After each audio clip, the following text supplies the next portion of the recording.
वसंतपुर गांव में टूना और उनकी बेटी लूसी चिड़िया रहती थी।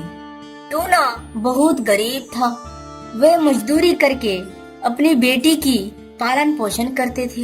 एक दिन की बात है, टूना अपनी बेटी से कहता है, बेटी लूसी, मैं काम पे जा रहा हूँ, तुम घर पे सावधानी से रहना और कोई आए तो दरवाजा ना खोलना बेटी। ठीक है पापा, पर एक बात ध्यान से, आप मेरे लिए एक गुब्बारा ले आना। हाँ हाँ बेटी, मैं तुम्हारे लिए गुब्बारा ही नहीं बहुत कुछ ले आऊंगा, पर तुम घर पे सावधानी से रहना। यह कहकर टूना काम पे चला जाता है। टूना जाकर काम करने लगता है।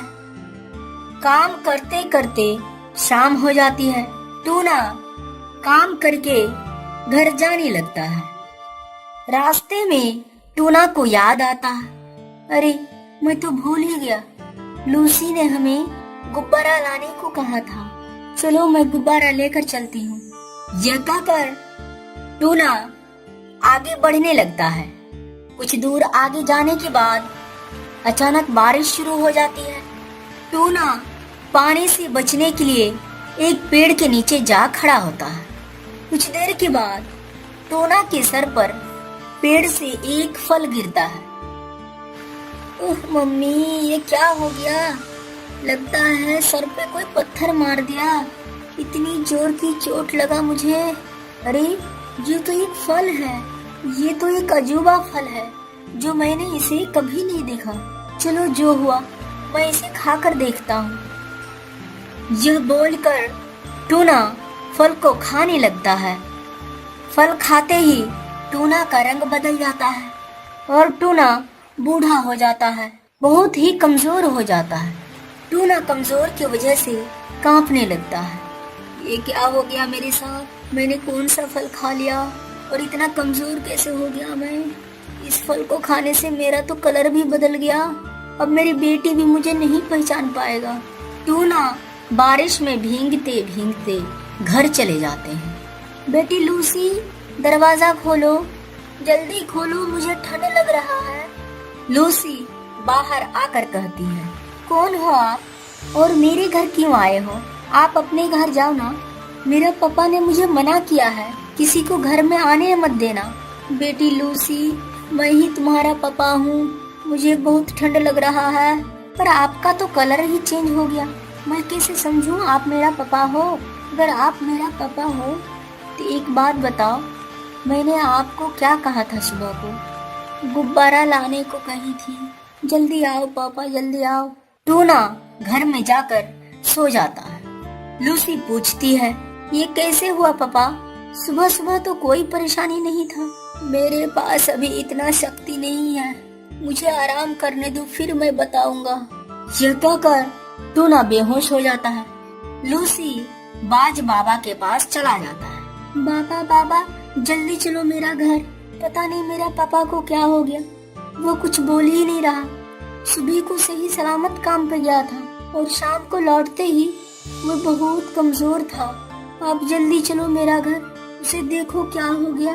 बाज बाबा टूना का घर आ जाता है। टूना को देखकर बाबा कहता है, ये तो बेहोश हो गया, ये कैसे हुआ बाबा? टूना काम पर से वापस आ रहा था और बारिश होने के कारण टूना एक पेड़ के नीचे खड़ा हो गया।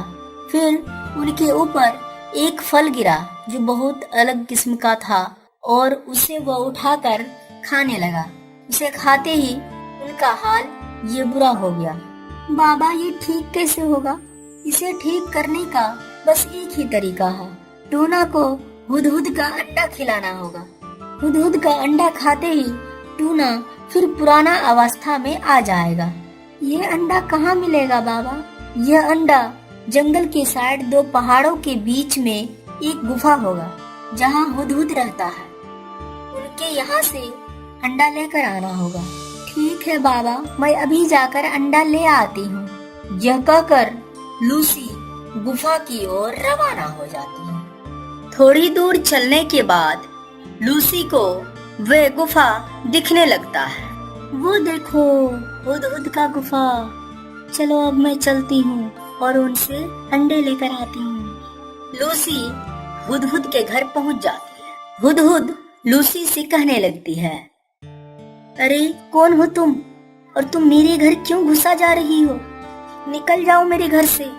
तुम लोगों ने हमारे साथ बहुत बुरा किया। तुम तो वही हो ना, कालू कौवा के परिवार से। आप ये क्या बोल रहे हैं? मैं कोई कालू कौवा के परिवार से नहीं हूँ। मैं एक साधारण पक्षी हूँ। मैं एक बहुत बड़ी मुसीबत में हूँ। मेरे पापा बीमार हैं, वो बेहोश हो गए हैं। बाबा ने कहा हुदहुद का अंडा खिलाने से ठीक हो जाएगा, इसीलिए मैं आपके पास आई हूँ। तुम्हारे बाबा के साथ क्या हुआ? ठीक है फिर सुनो।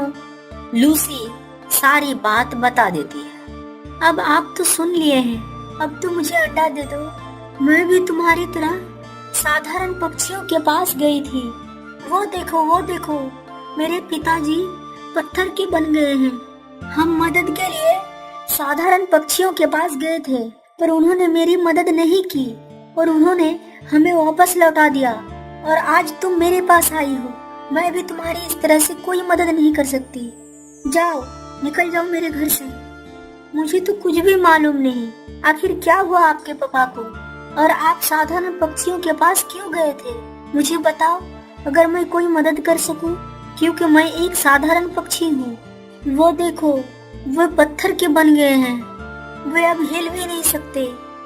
एक जालिम पक्षी ने हमारे पिता को एक जादुई शक्ति से चील उसको एक सुरक्षा कवच में कैद कर दिया और वे अदृश्य सुरक्षा कवच है, जिन्हें ले जाकर वे अपने घर में संदूक में बंद करके रख दिया।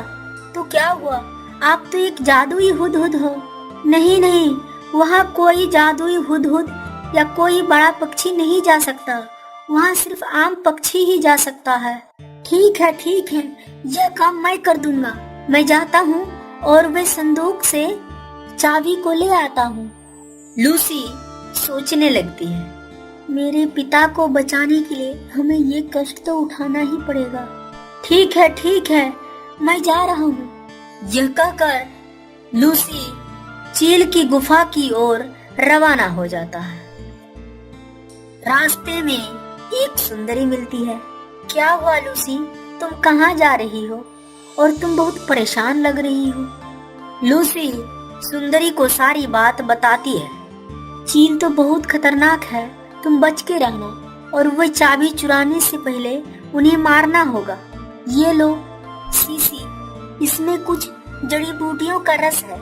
तुम ये जड़ी बूटियों का रस चील के ऊपर छिड़काव देना, फिर वे खत्म हो जाएंगे और वे चाबी लेकर तुम आ जाना। आपकी बहुत बहुत धन्यवाद सुंदरी। लूसी शीशी लेकर चील की गुफा की तरफ रवाना हो जाती। लूसी शीशी को छुपा लेती है और वे गुफा में प्रवेश करती है। प्रवेश करते ही लूसी की नजर एक संदूक पर पड़ता है। चील को जैसे ही खबर मिलता है, वे तुरंत आ जाता है। लूसी शीशी को निकालकर चील के ऊपर जड़ी बूटियों को डाल देती है। चील बेहोश होकर गिर जाता है। लूसी संदूक से चाबी को लेकर वहां से निकल जाती है। कुछ ही देर में चाबी को लेकर हुदहुद के पास चला आता है। हुदहुद अपने पिता को आजाद कर देता है। हुदहुद लूसी की धन्यवाद करते हुए उसे रुकने को कहती है। रुको लूसी, मैं अभी अंडा देती हूँ। हुदहुद अंडा दे देती है। लूसी अंडे को लेकर अपने घर चला आती है। लूसी टूना के मुंह में अंडा देते ही टूना फिर पुराना अवस्था में लौट आता है और उनकी कलर भी बदल जाता है और शरीर में ताकत और चुस्त भी हो जाता है। फिर वे दोनों आसानी से अपनी जिंदगी गुजारने लगता है। सुखाड़ का समय था। एक दिन की बात है। गोरी कौवी कालू कौवा से कहता है, कालू जी, मुझे बहुत भूख लगी है, मेरे लिए कुछ खाने को ले आओ। अब मुझसे भूख बर्दाश्त नहीं हो रहा। गोरी, तुम्हें तो पता ही है, अभी सुखाड़ का समय है, कहीं कोई भोजन नहीं मिल रहा। जंगल के सभी पक्षी भोजन की तलाश में इधर उधर भटक रहे हैं, कहीं भोजन मिल ही नहीं रहा। तो हम क्या करें? हम भूखे मर जाए क्या? जब हमें खिला नहीं सकता तो शादी क्यों किया? आज अगर तुमने हमें भोजन लाकर नहीं दिया तो मैं अपने मायके चली जाऊंगी और फिर कभी नहीं आऊंगी मैं। नहीं नहीं, ऐसा तो मत करो। मैं जा रहा हूँ भोजन ढूंढने। कहीं से भी मैं भोजन ढूंढ कर ला रहा हूँ तुम्हारे लिए। ठीक है, फिर जल्दी जाओ। यह कहकर कालू कौवा भोजन की तलाश में निकल जाते हैं। कालू कौवा देखते हैं कई पक्षियां बैठकर आपस में बातें कर रहे हैं। कालू कौवा उन पक्षियों के पास चले जाते हैं। क्या हुआ? तुम सब एक साथ क्यों बैठे हो? क्या करे कालू, जंगल में कहीं भोजन नहीं मिल रहा। घर में बच्चे सब भूखे हैं। अगर भोजन नहीं ले गया तो वो लोग भूख से मर जाएंगे। नहीं नहीं, ऐसा मत कहो। जब समय सुखाड़ का आया है तो कोई तो समाधान निकलेगा ना। हम सब मिलकर एक काम करते हैं, सब अलग अलग दिशाओं में चले जाएं। जहाँ जिसको भोजन मिलेगा फिर हम सब मिलकर उसे हिस्सा कर लेंगे। इस बात को सारी पक्षी मान लेता है और सब अपने अपने दिशाओं में जाने लगता है। कोई पूरब तो कोई पश्चिम, कोई उत्तर तो कोई दक्षिण। हर पक्षी अलग अलग दिशाओं में चले जाते हैं। थोड़ी दूर जाने के बाद कबूतर को एक पेड़ नजर आता है। उनमें कुछ पके पके फल नजर आते हैं। कबूतर उन पेड़ के पास चले जाते हैं। वह नींबू का पेड़ था। कबूतर पहले इस पेड़ को या नींबू को कभी नहीं देखा।